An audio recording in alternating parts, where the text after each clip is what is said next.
Hey guys, welcome back to my government track channel. और इस video में हम फ्लूइड मैकेनिक्स का लेक्चर नंबर 1 डिस्कस करेंगे। जो भी स्टूडेंट्स आरटीओ एमवीआई मेंस और एसएससी जेई की प्रिपरेशन कर रहे होंगे तो उन सभी के लिए ये लेक्चर सीरीज़ बहुत ही यूज़फुल हो सकती है। एक टाइप से हम कंप्लीट रिवीजन करेंगे लेक्चर वाइज स्टार्ट करके। तो चलिए स्टार्ट करते हैं without wasting much time. Before that, अगर आपने चैनल को सब्सक्राइब नहीं किया होगा तो सब्सक्राइब करके बेल आइकॉन प्रेस करना ताकि नेक्स्ट अपकमिंग लेक्चर्स का नोटिफिकेशन आपको मिल जाए। ओके, तो अभी जो भी स्टूडेंट्स कॉम्पिटिटिव एग्ज़ाम्स के लिए प्रिपरेशन कर रहे होंगे तो वो सभी आई होप कि कोई ना कोई रेफरेंस बुक ही प्रेफर कर रहे होंगे, क्योंकि अभी जो नॉर्मल बुक्स रहते हैं जो टेक्स्ट बुक्स, तो उससे हम रेफ़र करके हम कोई भी कॉम्पिटिटिव एग्ज़ाम्स अच्छे मार्क्स या अच्छा रैंक नहीं ला सकते। तो हमें रेफरेंस बुक की ज़रूरत तो पड़ेगी ही। बट स्टूडेंट्स को ये प्रॉब्लम होता है कि रेफरेंस बुक्स जो रहती है वो हम कैसे पढ़ें, start to end line by line पढ़ें, या जो भी इम्पोर्टेंट टॉपिक्स रहते हैं रेफरेंस बुक में तो उतना ही हम वहाँ से कवर करें। तो ये भी प्रॉब्लम होता है कि रेफरेंस बुक में हम अगर पढ़ने लगे तो सभी पॉइंट्स जो भी लिखा हुआ होता है तो वो इम्पोर्टेंट ही होता है। ओके, तो इस सीरीज़ में मैं क्या करने वाला हूँ कि रेफरेंस बुक्स में से जो भी इम्पोर्टेंट टॉपिक्स रहेंगे, जो भी इम्पोर्टेंट पॉइंट्स रहेंगे या स्नैप्स रहेंगे, तो वो एक जगह पे कलेक्ट करके हम वही डिस्कस करेंगे। एक टाइप से आपका रिवीजन हो जाएगा। ओके, तो फ्लूइड मैकेनिक्स की अगर हम बात करें तो फ्लूइड मैकेनिक्स में सबसे पहले तो डेफिनेशन आपको पता होनी चाहिए कि क्या है फ्लूइड मैकेनिक्स।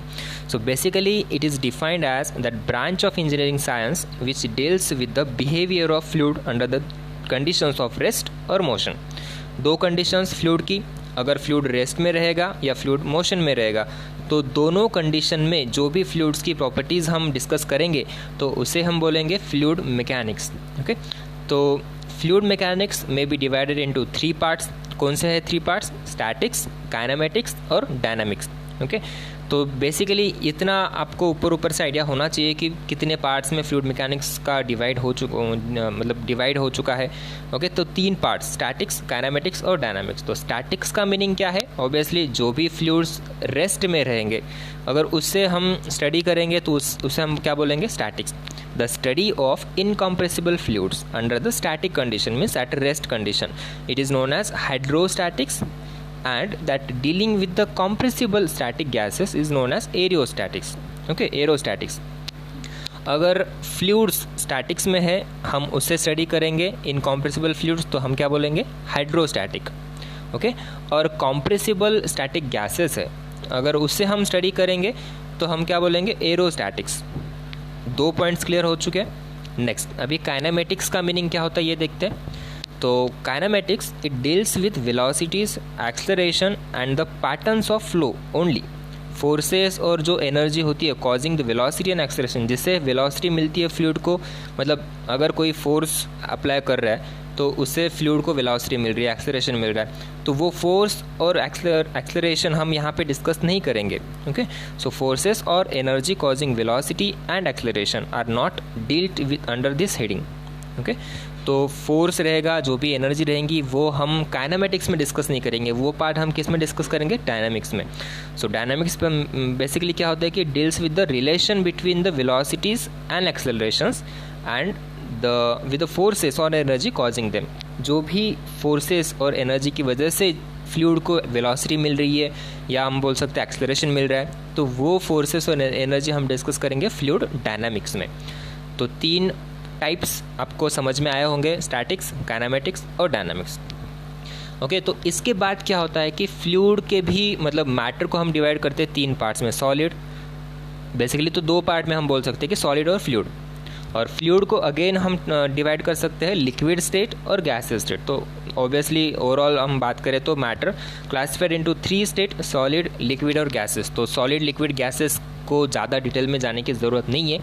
तो हम ऊपर से देखते हैं कि what is mean by fluid. Fluid क्या होता है? फ्लूइड एक सब्सटेंस होता है which is capable of flowing. Okay, कोई भी अगर एक्सटर्नल शेयर फोर्स हम अगर देंगे फ्लूइड को तो वो कंटिन्यूसली डिफॉर्म होता है, तो उसे हम बोलते हैं, उस सब्सटेंस को बोलते हैं हम फ्लूइड।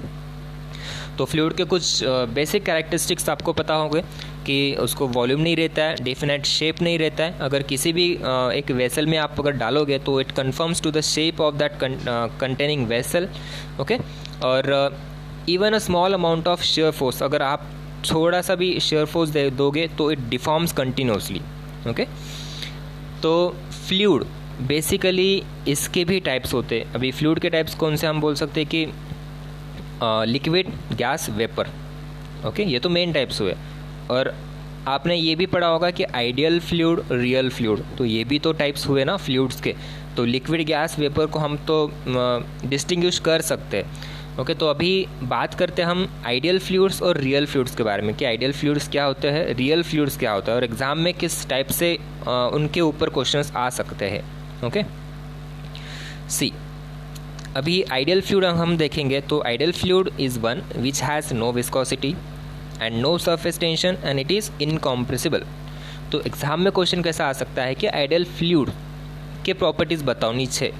तो ऐसा दे सकते कि ideal fluid has viscosity, it doesn't have surface tension. तो प्रॉपर्टीज़ हमें पता होनी चाहिए कि आइडियल फ्लूइड क्या होता है, which does not have viscosity as well as surface tension and it is incompressible. और in true sense no such fluid exist in nature. Obviously ऐसा कोई भी फ्लूइड अवेलेबल नहीं है कि जिसको विस्कोसिटी नहीं है या सरफेस टेंशन नहीं है। तो however fluids which has low viscosities such as water and air can be treated as ideal fluid.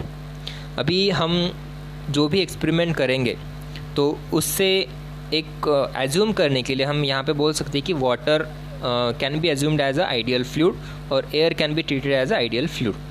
तो आइडियल फ्लूइड की डेफिनेशन पता होगी आपको, कैरेक्टरिस्टिक्स पता होगी कि क्या है, no viscosity, no surface tension and it is incompressible.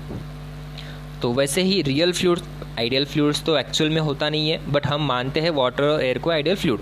तो रियल फ्लूइड जो भी फ्लूइड्स अवेलेबल है तो उसे सभी को हम रियल फ्लूइड्स बोलते हैं। Real practical fluid is one which has viscosity, okay, उसको विस्कोसिटी भी रहती है, सरफेस टेंशन भी होता है और कॉम्प्रेसिबिलिटी भी होती है in addition to the density. So the real fluids are actually available in nature, okay. तो ये तो दो डेफिनेशन देख लिया हमने कि आइडियल फ्लूइड और रियल फ्लूइड में क्या डिफरेंस है, ओके, क्या कैरेक्टरिस्टिक्स है दोनों के। तो अभी लिक्विड्स एंड देयर प्रॉपर्टीज़, और भी क्या प्रॉपर्टीज़ है लिक्विड्स को। सी, हम तो लिक्विड ईजिली डिस्टिंग्विश कर सकते हैं किस में से, सॉलिड और गैस में से। क्यों? क्योंकि सॉलिड को एक डेफिनेट शेप होता है, लिक्विड को शेप नहीं होता है। लिक्विड जो भी वेसल में आप डालोगे उसका शेप एक्वायर कर लेता है, ओके। और gas completely फिल्स the vessel which contains it. Same. Next, अभी कुछ ऐसे प्रॉपर्टीज़ है जिसे हम इस फर्स्ट चैप्टर में हम डिस्कस करने वाले हैं, और एग्ज़ाम में भी जो क्वेश्चंस रहेंगे तो इन्हीं में से कोई ना कोई प्रॉपर्टीज़ पे रहेंगे। तो कौन सी है वो प्रॉपर्टीज़? सबसे पहले density, specific gravity, viscosity, vapour pressure, cohesion, adhesion, okay. उसके बाद सरफेस टेंशन, कैपिलरिटी और कॉम्प्रेसिबिलिटी, ओके। तो ये इतने सारे प्रॉपर्टीज़ है लिक्विड्स के, तो हम इन्हीं प्रॉपर्टीज़ को वन बाय वन डिस्कस करेंगे। और एग्ज़ाम पर्सपेक्टिव से क्या क्वेश्चंस पूछे जा सकते हैं तो वो भी साइड बाय साइड हम देखेंगे। चलिए फिर अभी सबसे पहली प्रॉपर्टी, आई होप आपको क्लियरली दिख रहा होगा। तभी ये स्नैप्स है जो मैंने रेफरेंस बुक से लिए है, जो भी इम्पोर्टेंस पॉइंट्स रहेंगे या स्नैप्स रहेंगे तो वही हम डिस्कस करेंगे, ना कि पूरा रेफरेंस बुक पढ़ने।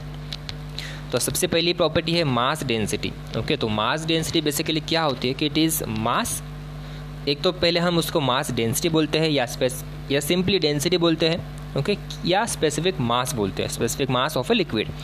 तो it is defined as mass per unit volume, mass per unit volume m/v at standard temperature and pressure, और it is usually denoted by rho. Rho से हम डिनोट करते हैं, उसका यूनिट क्या होता है kg per metre cube. Obviously mass का kg, वॉल्यूम का metre cube, so unit of density is kg per metre cube. तो ये तो सिंपल है, ये एग्ज़ाम में पूछने के चांसेस बहुत कम है, ओके। तो नेक्स्ट प्रॉपर्टी है वेट डेंसिटी। अब वेट डेंसिटी क्या होता है? It is also known as specific wait.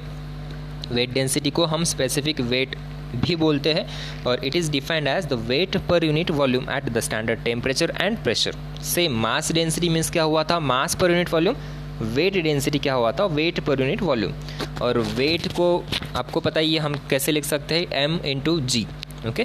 सो अभी वेट पर यूनिट वॉल्यूम मैं यहाँ पे आपको लिख के बताता हूँ। सी वेट डेंसिटी को हम बोलते हैं W। ओके, तो इसका क्या हुआ formula, weight per unit volume, right. Weight को हम क्या लिख सकते हैं, mg पर यूनिट वॉल्यूम। तो ये m/v क्या हुआ, ये तो हुआ अपना रो जो हमने ऊपर डिस्कस किया था, मास डेंसिटी, और इंटू जी वैसे का वैसा। तो हम वेट डेंसिटी को हम रो इंटू जी भी लिख सकते हैं। ओके, तो रो तो वाटर का पता होता है अपने को, कितना होता है वाटर का डेंसिटी 1000 kg/m³।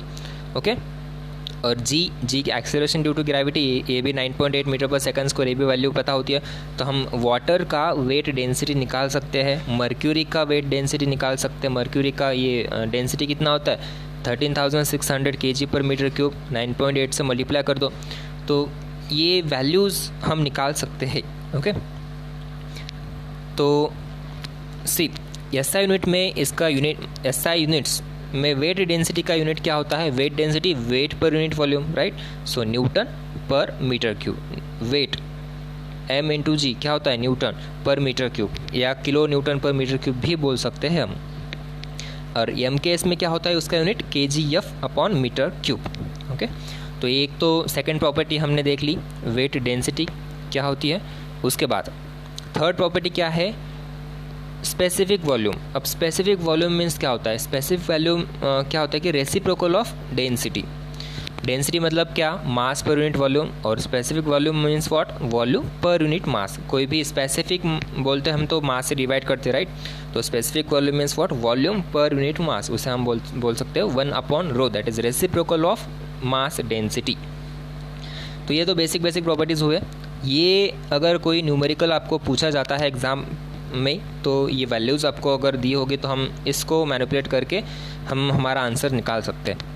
तो नेक्स्ट प्रॉपर्टी कौन सी है यहाँ पे, स्पेसिफिक ग्रेविटी। अब स्पेसिफिक ग्रेविटी क्या होते हैं, it is the ratio of specific weight of the liquid to the specific weight of standard fluid. Okay, it is the ratio of specific weight of liquid to the specific weight of standard fluid. अगर liquid की बात करें तो standard fluid क्या हुआ, water, और gases की बात करें तो स्टैंडर्ड गैस कौन सी हुई, एयर। ओके, तो फॉर्मूला यहाँ पे देख सकते हो आप, for liquid the standard fluid is pure water at 4 degree Celsius. So specific gravity is equal to specific weight of fluid to specific weight of pure water, W of liquid to W of water. Okay, और specific it is the ratio of specific weights, तो इसका unit नहीं होता है, तो specific gravity is dimensionless. तो exam में ऐसा क्वेश्चन पूछा जा सकता है कि स्पेसिफिक ग्रेविटी का यूनिट्स बताओ, तो नीचे ऑप्शंस में यूनिट दे सकते हैं, और नन ऑफ द अबव या डायमेंशनलेस ऐसा भी हो सकता है ऑप्शन। तो क्या it is the ratio of specific weights, तो इसका यूनिट नहीं रहेगा, it is a dimensionless quantity. और इसको रिप्रेजेंट कैसे करते हैं हम, यस से। और कुछ बुक्स में ऐसा भी दिया है कि it is the ratio of density of liquid to density of water. In case of liquid अगर हम बात करें, density of air to the density of any gas to the density of air, density बोल सकते हैं हम यहाँ पे, या स्पेसिफिक वेट भी बोल सकते हो। ओके, तो अगर मैं पूछूँ कि स्पेसिफिक ग्रेविटी ऑफ वाटर हमें बताना है तो कितना होगा इसका answer, specific gravity of water कितना आएगा। तो वाटर में अभी लिक्विड कौन सा, वाटर, तो स्पेसिफिक वेट ऑफ वाटर कितना, स्पेसिफिक वेट या हम डेंसिटी बोल सकते हैं, राइट। तो 1000 अपॉन स्टैंडर्ड लिक्विड तो वाटर ही हुआ, 1000 अपॉन 1000, तो इसका वैल्यू क्या आएगा 1। तो specific gravity of water is 1, और स्पेसिफिक ग्रेविटी ऑफ अगर मर्क्यूरी पूछा तो डिवाइड तो 1000 से करना पड़ेगा। तो मर्क्यूरी का कितना हुआ स्पेसिफिक ग्रेविटी 13.6। क्यों, क्योंकि डेंसिटी ऑफ मर्क्यूरी कितना होता है 13,600 kg/m³। उसको डिवाइड करेंगे 1000 से, क्योंकि स्टैंडर्ड लिक्विड क्या होता है, वाटर होता है। तो स्पेसिफिक ग्रेविटी ऑफ मर्क्यूरी कितना आया 13.6, स्पेसिफिक ग्रेविटी ऑफ वाटर कितना है 1। तो चलो ये प्रॉपर्टी आई होप आपको समझ में आई होगी। तो नेक्स्ट इसके बाद हम देखते हैं विस्कोसिटी। तो बेसिकली विस्कोसिटी में ज़्यादा टेंशन लेने की ज़रूरत नहीं। विस्कोसिटी इतना ध्यान रखो, विस्कोसिटी का एक डेफिनेशन क्या होता है, किससे हम बोलते हैं viscosity. See viscosity may be defined as the property of a fluid which determines its resistance to shearing stresses. Okay, कितना रेजिस्टेंस कर दिया जो फ्लूइड्स में लेयर होते हैं, ओके अगर लैमिनर लिक्विड लिया तो लेयर होते राइट, तो उन लेयर में कितना रेजिस्टेंस है, और it is a measure of the internal fluid friction which causes resistance to flow, इसे हम बोलते हैं विस्कोसिटी। और it is primarily due to क्या, किससे होती है viscosity, due to cohesion and molecular momentum exchange between a fluid layers. इसके दो कॉज, विस्कोसिटी होने के दो कॉज है, कौन से, एक तो कोहेजन से होती है और second molecular momentum exchange between fluid layers. तो कोहेजन लिक्विड्स में होता है और मॉलिकुलर मोमेंटम एक्सचेंज कहाँ पे होता है, ये गैसेस में होता है। तो याद रखना एग्जाम में ऐसा पूछा जा सकता है कि viscosity causes because of what, cohesion in liquids and molecular momentum exchange between fluid layers in gases. Okay, तो आइडियल फ्लूइड हमने तो डेफिनेशन देखा है कि ideal fluid has no viscosity, there is no fluid which can be classified as a perfectly ideal fluid. However, the fluids with very little viscosities are sometimes considered as ideal fluid, right? तो इसमें viscosity means what, resistance to the flow. Basic अगर simple language में हमें बताना है, viscosity means what, resistance to the flow. अभी water लो आप, वाटर को अगर हमने ऐसे ही फेंक दिया ज़मीन पे तो वाटर ऑब्वियसली फ्लो करेगा फास्ट। क्यों फ्लो करेगा, क्या रीज़न है, क्योंकि उसकी विस्कोसिटी उतनी है नहीं, रेजिस्टेंस नहीं करेगा, रेजिस्टेंस टू द फ्लो उतना नहीं करेगा। अगर हम हनी को फेंकते हैं, मध हनी को फेंकते हैं तो वो ज़्यादा फास्ट फ्लो नहीं करेगा, क्यों, क्योंकि उस विस्कोसिटी उसकी ज़्यादा है, राइट। विस्कस नहीं, मतलब रेजिस्टेंस टू द फ्लो ज़्यादा है उसका। ओके, और इसमें मेन बात यह है कि हमें याद क्या रखना है विस्कोसिटी में, कि न्यूटन्स लॉ ऑफ विस्कोसिटी क्या होती है। इसका एक फॉर्मूला है, shear stress is directly proportional to the rate of shear strain. इसे हम बोल सकते हैं वेलोसिटी ग्रेडियंट भी। Tau is directly proportional to do u upon do y. So tau अगर कांस्टेंट ऑफ प्रोपोर्शनलिटी ले म्यू, तो इसका इक्वेशन क्या हो जाएगा, tau is equal to mu d you upon D y. तो म्यू क्या बोलते हैं हम, coefficient of viscosity, coefficient of dynamic viscosity और ओनली विस्कोसिटी भी बोल सकते हैं। और d you upon D y इसका सबसे मेन रोल है यहाँ पे, एग्जाम में यही पूछा जाता है कि D you upon D Y को क्या बोलते हैं। See, D you upon D Y को हम रेट ऑफ शियर स्ट्रेस बोलते हैं एक, या रेट ऑफ शियर डिफॉर्मेशन बोलते हैं दूसरा, या वेलोसिटी ग्रेडियंट। ओके, तो तीन नाम से हम इसको जानते हैं, d you upon D y, velocity gradient, rate of shear strain और रेट ऑफ शियर स्ट्रेस। तो ये म्यू और ये हुआ यहाँ पे, और इसको फॉर्मूला को मैनिपुलेट करके हम म्यू इज इक्वल टू भी निकाल सकते हो। ऑब्वियसली म्यू इक्वल टू क्या होता है, tau upon d you upon D y, right. तो viscosity also defined as the shear stress required to produce unit rate of shear strain.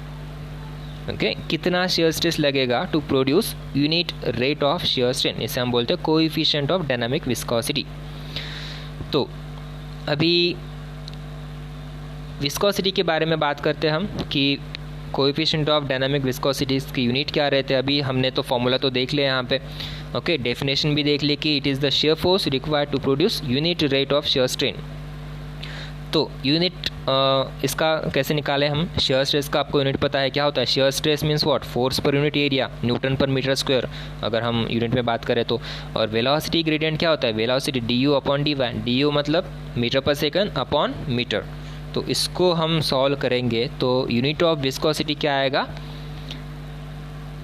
C, unit of viscosity ये आता है, अभी CGS में यहाँ पे लिखा हुआ है, वैसे भी एसआई यूनिट में क्या आता है, newton second per metre square, right. SI unit में यूनिट ऑफ विस्कोसिटी क्या है, newton second per metre square. कैसे निकाला, ये यहाँ पे आपको फॉर्मूला दिख रहा है,